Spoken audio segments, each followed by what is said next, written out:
नायाचा हा चार करणाचा अभंग आहे. या अभंगामधून जगद्गुरु तुकोबाराय आपल्याला प्रतिपादन विषय करतात की मायबाप त्या भगवंताला जर तुम्ही अंतःकरणातून जर हाक मारली, भावातून जर हाक मारली, कारण काय भाव खूप महत्वाचा आहे मायबाप. जर भाव जर असेल, विश्वास, भाव म्हणजे विश्वास आणि विश्वास म्हणजे भाव. अंतःकरणात जर त्या देवाबद्दल जर भाव जर असेल, कोण म्हणतंय रे देव येत नाही, कोण म्हणतंय देव येत नाही, कोण म्हणतंय देव जेवत नाही. अंतःकरणात काय आहे, कारण भाव पाहिजे आणि भाव जर असेल तर मात्र देव केले सरशी दिशी धावून येतो. सांगू का, देव बोलला वासी,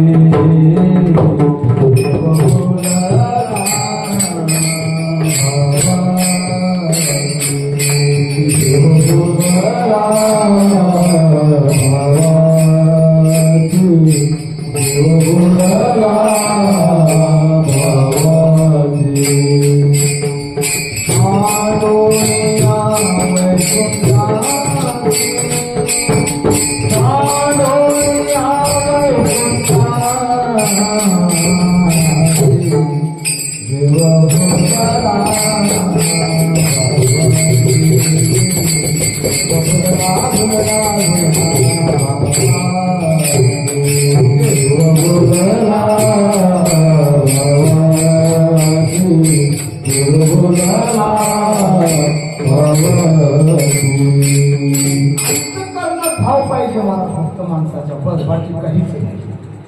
आणि जर भाव जर असला त्याचे पायी घाला मिठी. भाव एकासाठी खांदावा हे आपुला. एकदा का त्याच्या पायाशी मिठी जर घेतली ना तर मात्र खांद्यावर घेतो महाराज. तो पांडुरंग परमात्मा उचलून खांद्यावर नेतो.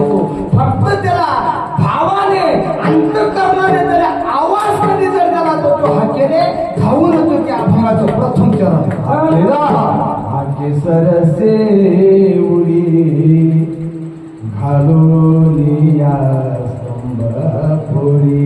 असा कोण आहे हो? हा आवाज दिल्याबरोबर तो धावून येतो असा आहे कोण? तर अभंगाच्या दुसऱ्या चरणातून तुकोबाराय म्हणतात, आईची कृपावंत माझे विठाई वाचुनी. इतका कृपाळू आहे, इतका दयाघन आहे तो, करुणाघन आहे तो, की त्याला हाक मारली अंतःकरणानं की तो विटेवरचा मालक मात्र काय करतो, धावून येतो. इतका कृपावंत आहे मायबाप. माझी आईची कृपावंत कोण, माझी विठाई वाचून. ओ चला, अरे तुकोबाराय म्हणतात त्याला फक्त तुम्ही स्मरण करा, स्मरण. आणि तुम्ही का जर स्मरण केलं, नुसतं स्मरण, तर तो पांडुरंग परमात्मा तो विटेवरचा मालक येतो आणि त्या भक्ताला कौतिक करून मारू काय तर मिठी मारतो महाराज. कौ म्हणजे मिठी मारतो महाराज. इतका तो दयाघन आहे आणि इतका कृपाळू असतो. फक्त भक्तानं त्याला काय करावं, स्मरण करावं, म्हणजे धावून येतो आणि त्या भक्ताने काय करतो, मिठी मारतो. मिठी कोणाकोणाला मारू नाही, मिठी कोणाकोणाला मारू नाही. आजकाल मिठ्यालाही सुरू झाल्या, अति मिठ्या सुरू झाल्या. रक्ष विसर्जन मिळतात, कारण की आता बाहेर जर असतं आणि माहोल जर असतं तर जरा आनंद असतो. आता हिचे कसे आनंद आहे आतल्या जीव जातोय.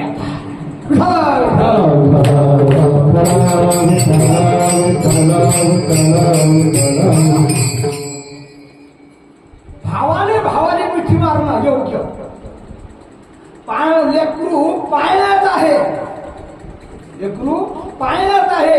त्याच्या आईनं झोपू घातलेलं आहे, 2 ते 3 घंटे त्याच्या आईनं त्याला घेतलेलं नाही आणि नेमकंच मात्र ते रडायला लागलं. आई पळत येते, सारवणाचे हात तसेच अर्धे धोती भरके हात असतात अर्धे आणि पळत येते आणि आपल्या लेकराने मात्र त्या पाळण्यातून उचलती आणि हृदयाशी लावती आणि मनाशीच बोलती, बाळा अरे 2-3 घंटे झाले रे बाळा, तुला घेतलं नाही रे बाळा मी, आणि तू सुद्धा मुकाट्यानंच पाळण्यात झोपला रे राजा. महाराज आईनं मुलाने मिठी वाढवली, तसा पांडुरंग परमात्माही सुद्धा मिठी मारतोय मायबाप. पण एखादा भाऊ जर आपला परदेशात नोकरीची आहे, गरिबीतून वरती आलेला आहे, घरी मोठी भाऊजाई आहे, भाऊ आहे, आणि 4 ते 5 वर्षानं तो तिथून येऊन राहिलेला आहे. राजे हो, त्या भावानं त्या रेल्वे स्टेशनवर जावं आणि तिथे बसावं, आणि ती रेल्वे आली आणि भाऊ का त्या रेल्वेमधून जर उतरल्याबरोबर थैल्या, पिशव्या, बॅगा काय जे असतील त्या बाकी त्या ठिकाणी प्लॅटफॉर्मवर असा सोडून दिले आता, आणि कडाडून भावाला फोन मिठी मारतो मला तिथून तिकडे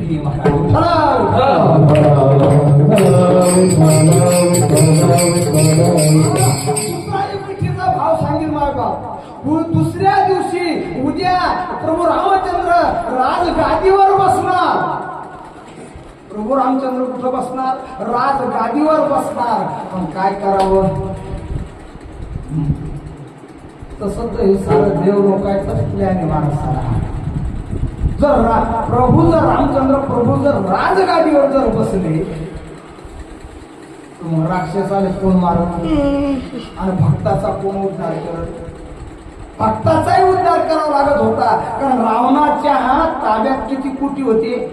30 कोटी, आणि त्यांची सुटका केव्हा होणार होती?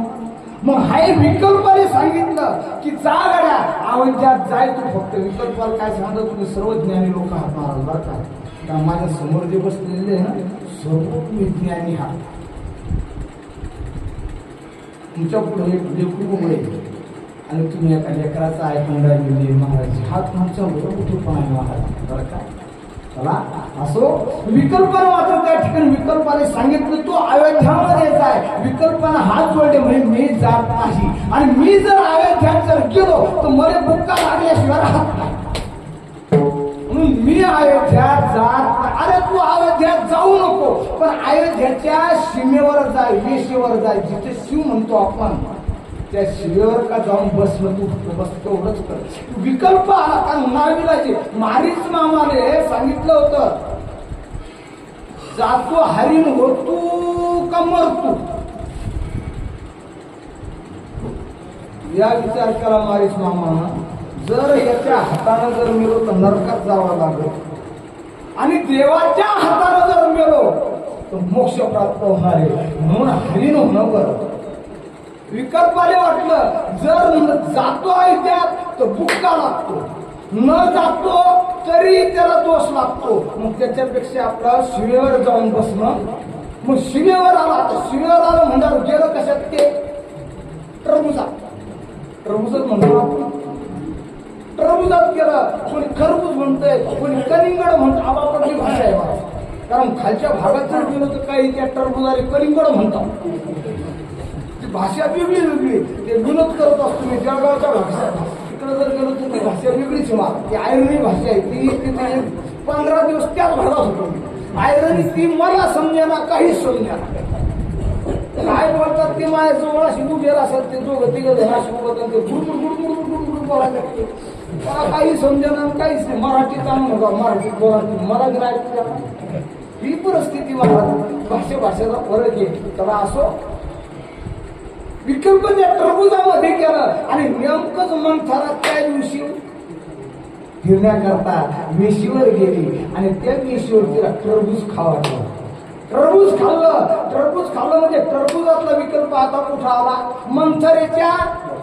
बस दिवस माळाला घरी आली नाही मंथरा, रात्र झाली तरी घरी आली नाही. आणि मग कैकई मात्र राजवाड्यात तिथून तिथपर्यंत त्या राजवाड्यात चौकापासून तर त्या रूम पर्यंत ती चक्रा मारत होती की अजून कशी मंथरा आली नाही.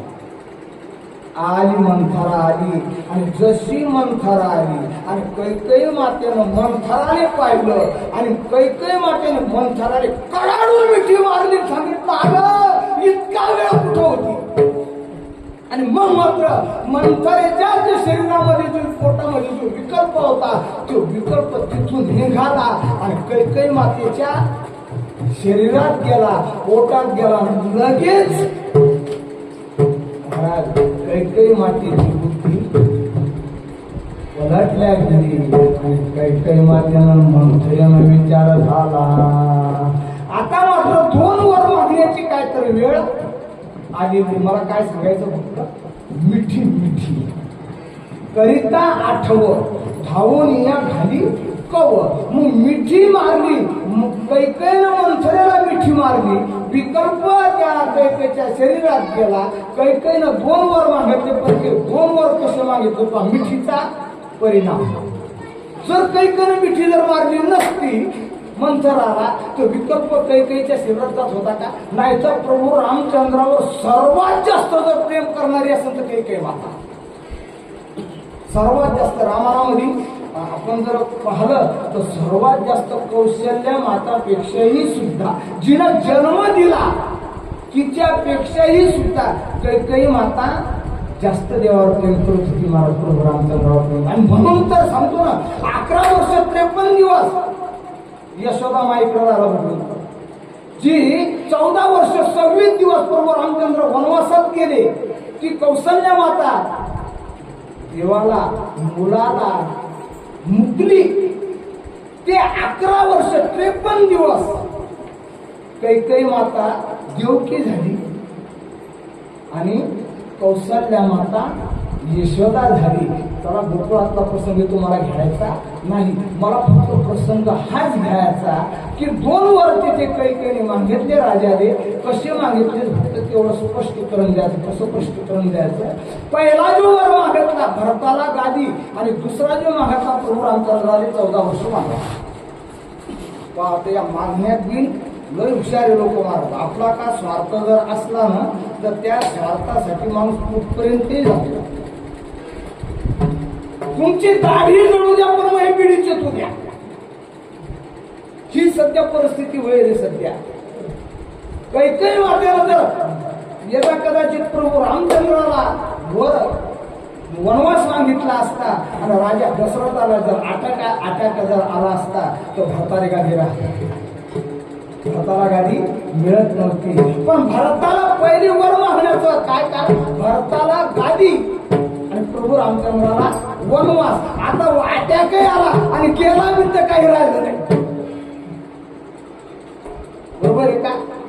जे विकल्पाचा इतका परिणाम झाला म्हणून कोणी कोणाची मिठी मारू नाही. मग करिता आठव धावोनिया खाली कव. आणि शेवटच्या चरणामध्ये प्रतिपादन करतात. काय प्रतिपादन करतात? अरे अखंड जर त्या भगवान पांडुरंग परमात्म्याचं तुम्ही जर भजन केलं भजन तर साहित्या नावाची मुक्ती काय तर तुम्हाला प्राप्त होती. ते अभंगाचं शेवटचं चरण. तुका म्हणे गीती गाता नामे विसयुजता.